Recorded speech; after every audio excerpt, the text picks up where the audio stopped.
ವಕ್ಫ್ ತಿದ್ದುಪಡಿ ಮಸೂದೆಗೆ ಲೋಕಸಭೆ ಅಸ್ತು, ವಿಧೇಯಕ ಪರ 226 ಮತಗಳ ಚಲಾವಣೆ. ಮಧ್ಯರಾತ್ರಿವರೆಗೂ ಪರ ವಿರೋಧ ಚರ್ಚೆ.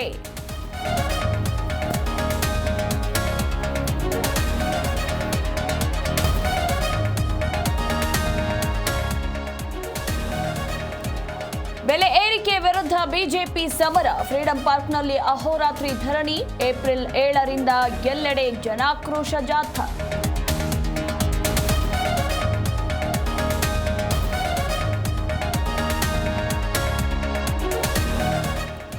ಡೆಲ್ಲಿ ಪ್ರವಾಸದಲ್ಲಿ ಸಿಎಂ ಡಿಸಿಎಂ. ಕರ್ನಾಟಕ ಭವನ ಲೋಕಾರ್ಪಣೆ, ವಿವಿಧ ಸಚಿವರ ಭೇಟಿ. ಇಂದು ರಾಹುಲ್ ಭೇಟಿ, ಹಲವು ವಿಚಾರಗಳ ಚರ್ಚೆ.